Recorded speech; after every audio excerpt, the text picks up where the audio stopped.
The education system. It's an institution we gave 12 years of our lives that most of us never got back. Hey, I liked school. Shut up! Chances are you've all had a run-in with school. Some of you may have even run away. Ask anyone about the current education system. It left us all miserable as it failed to prepare us for the borderline sci-fi dystopia we all find ourselves in today, while attempting to euthanize any creative minds that might think differently. And as it turns out, creative minds don't like rigid procedure, harsh rules, and unidimensional metrics to measure academic performance. My first manager used to always say, "You can't teach passion." And that always stuck with me because of course you can, we just suck at it. Growing up, some of the smartest people I ever met had 1.5 GPAs, but even so, really knew how to ponder the deep wonders of life. Many of these conversations I had with them took place in hazy basements resembling Eric Foreman's from that 70s show. One of my favorite quotes is, "Never take refuge in the false security of consensus." In elementary school, bad behavior often got me sent to the office, but similarly having the wrong ideas in university got me called to HR. I never actively opposed any of the ideologies of my professors, but my silence among the activism got me the evil eye more times than I can count. And look, man, when you're a Midwesterner coming from a swing state, you're gonna be culture shocked on the East Coast. What can I say? And moreover, the last thing you want to do in a system that tends, and I place emphasis on the word tends, to favor obedience and conformity, is ask questions. Don't ask questions, just consume current topic and get excited for next topic. Eric Weinstein recently brought up something very interesting. The truth can be made unfit, so that to understand the world is to remove yourself from the chessboard. And I believe he was referring to the horrifying reality of what happens to people when they publicly step too far outside of the Overton window. I think an ideal education would prepare somebody to know when to take a stance, and not shut up lest the consequences be dire. I know George Orwell is already rolling in his grave, but considering the way that the internet both spies on and censors itself, few people are willing to play with ideas in the public discussion.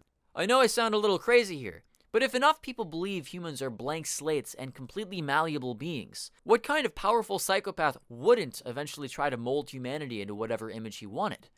This reminds me of something which George Carlin, the great comedian, once said. It's important not to give a shit in life. It'll help you a lot, especially considering how polarized the West has become. It's amazing to me how much our faith in institutions has declined since I was a kid. In the 2000s, you could ask parents from any side of the political spectrum about the best way to succeed in life. And 9 times out of 10, they would tell you that pursuing a higher education was the best option. But as we all suffer more and more from the emptiness of modernity, not only has the school system's guarantee to prosperity been on the decline, but also have our reasons to justify its very existence. Degree or not, the developed world we live in today is one where you can go outside and notice that people are sad, lonely, poor, angry, have mental health issues, and live boring lives barely holding on thanks to things like social media, which gives them just enough of a dopamine boost to be like, "This is fine. It's fine."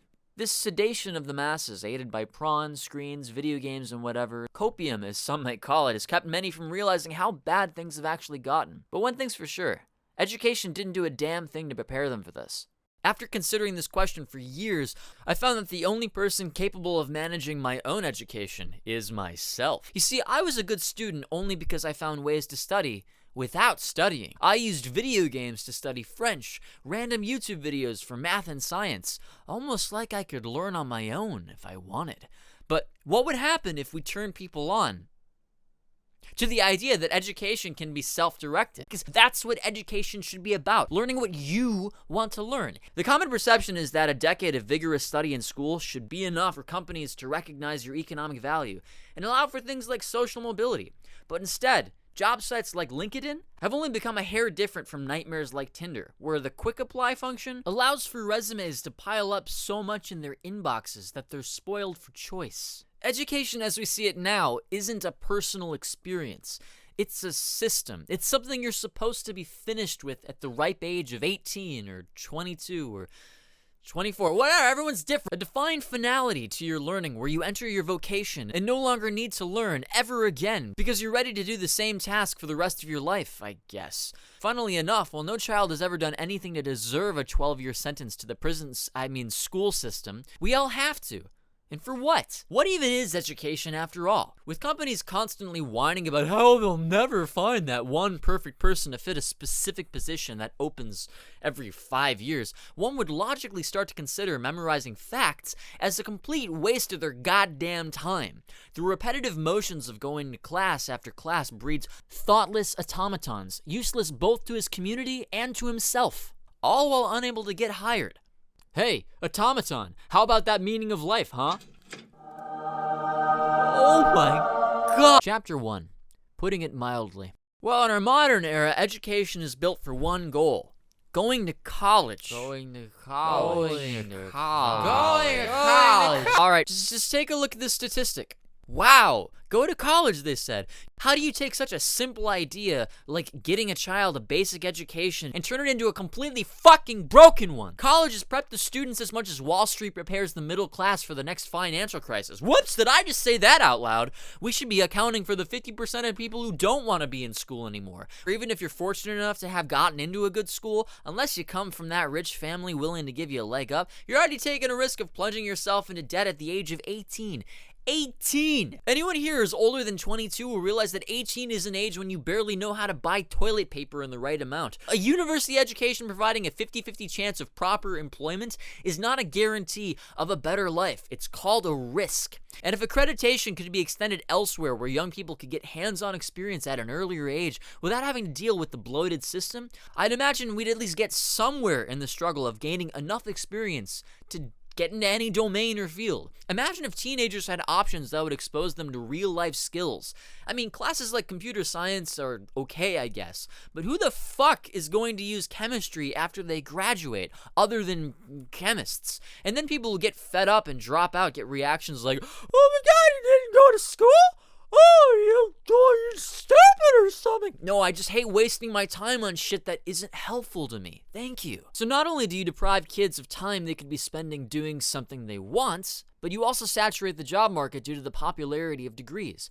Having a degree becomes the standard for employers. So while the administration at these universities pocket the money for goading you to come to their institution, those without the mighty piece of paper are stigmatized. Pretty much a death sentence if you want to get hired nowadays.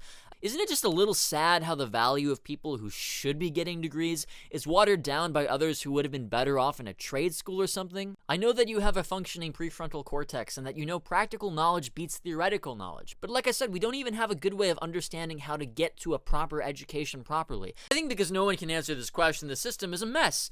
Even when I was a student, a few of my professors told me time and again that before modern times, most designers and tradesmen were already twice as good as the average college student today due to having started so much earlier in life. Like, wow, way to insinuate the failure of our system, guys. Imagine overqualified people like that trying to get employed today. Well, I just spent the last 7 years getting hands-on experience with my master. I think I should be a good fit for the job, you know? Do you have a degree? Chapter 2.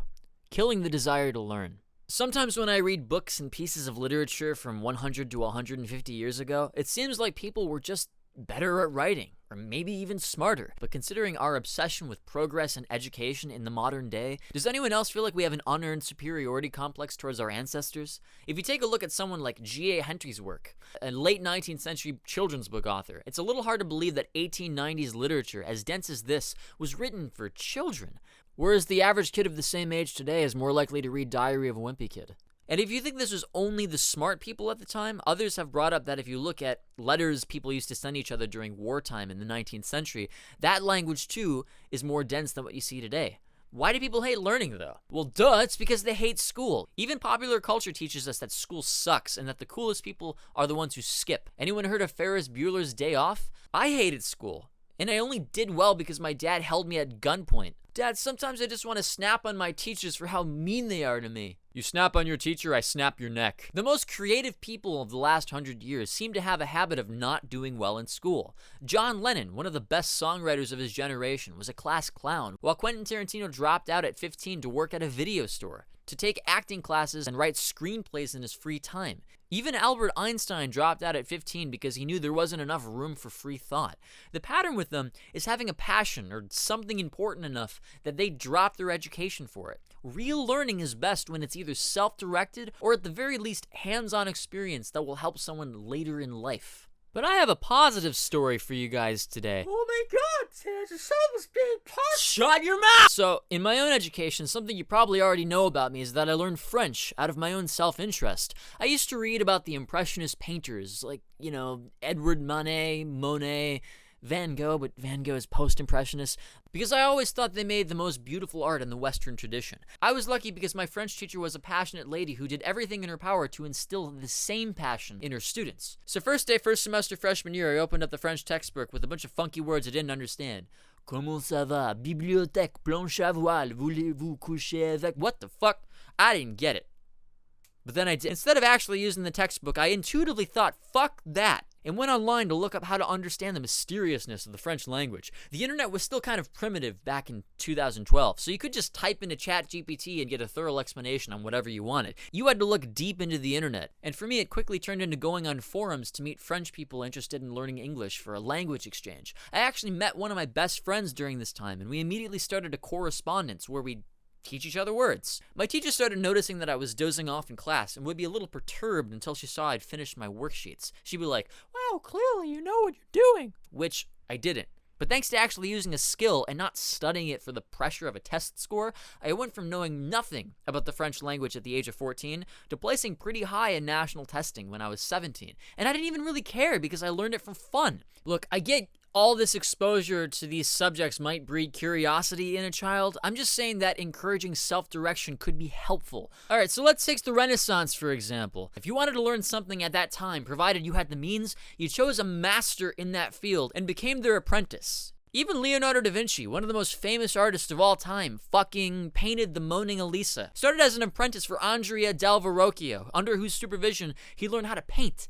In those days, your craft became your life. And since I see so many people learning on the internet, chronically online and all, the internet is probably going to become the neo-feudalist era's way to learn how to do things. College will probably go back to being a rich elite institution for rich elite people to network and smell each other's farts, while normal people like you and me stay online to pretend the outside world doesn't exist so we can learn. Like hell, if you want to learn how to draw, just search how to draw, and the information is right there. How to draw an owl. Step 1, draw a circle. Step 2, draw the fucking owl. I'm pretty sure they already did this in Germany with Hauptschule and Realschule, or Gymnasium. I don't speak German. A selection of different secondary schools predicated on academic ability. Not bad. It's better than in the American one where kids pass because they make it easier for them. Thanks, No Child Left Behind. I also think Montessori sort of brushes on the idea a bit, but letting children decide their own destiny could go even further. Imagine tradespeople having educational programs where they taught kids like apprentices. You have the economics school, the law school, art school, the music school, all accessible as early as age 14 with programs that directly relate to the business. And imagine if it were subsidized by the businesses and they tell you, hey, if you go down this route, we guarantee you a job. Leading us to the next broken facet of our system. Chapter 3. Corporate and Academic Nepotism. I almost didn't go to school when I was 18 because I was skeptical about dropping all of that money to get into classes. Eventually I caved in because my parents and teachers alike all told me it's fucking worth it. So I did. My experience may differ from many here, but I went to a relatively good school in Rhode Island called RISD, which shared a campus with Brown University, an Ivy League school. We all know about the Ivy Leagues here, don't we? You see, universities, while accessible to people of all social classes, provided they get the right grades, are becoming too expensive for the average person to actually afford. And don't fucking worry, we'll get to that. But obviously, in the case of many, the more famous the school, the more expensive it is. Our current system includes everyone under the sun as they attempt to achieve a unidimensional goal. Get into college! If you're privileged enough to be already rich and have connections, well, money talks. What's going on, brother? Holy shit, it really does. The average cost of college in the United States is $38,270 per year. Multiply that by 4 and you get $153,080 over 4 years. That's the average. Take a look at the yearly price tag for NYU, $62,000. Stanford, also $62,000. Yale, $67,000. When I was applying for school, I recognized that there seemed to be unnecessary features that didn't even relate to the education itself. At one point, there was a school representative featuring a new pool on the campus. Like, nice, but who's paying for that, and why does that have to do with my education? As you can tell by the vulgar speech and preference for my saying fuck, You could tell that I come from a working class family. However, when I walked around the campus to make friends the first time all those years ago, I really didn't know what to expect out of the student body. What I found even more strange was how wealthy everyone was. Some who had graduated from elite private schools in Switzerland, the Upper West Side of Manhattan, others from Pasadena, California, and even Silicon Valley itself. Where am I from? I'm from Brady Street. You ever heard of Brady Street? No? Okay.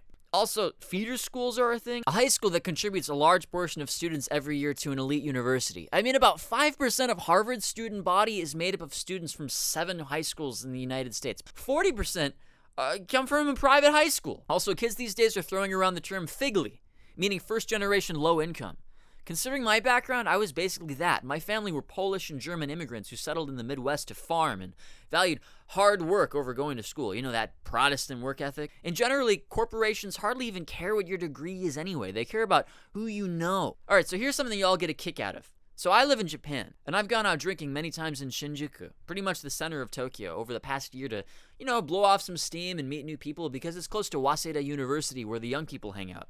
But in those areas, there are many rich tourists. So I get curious when these people show up in the bars, and they're usually pretty friendly, by the way. The amount of times I meet people in UI, UX design, AI, Silicon Valley, investment banking, and venture capital hardly phases me anymore. But at first, it shocked me. I've met everyone from big YouTubers, CEOs from big tech companies, editors for Hulu. See, this is all relevant because they're in the wealthy upper echelons of society making over 6 figures a year, probably not spending their entire life online watching YouTube videos like you and me. But you ask them, hey, how do you get a job like that? College? Is there a magic part to it all?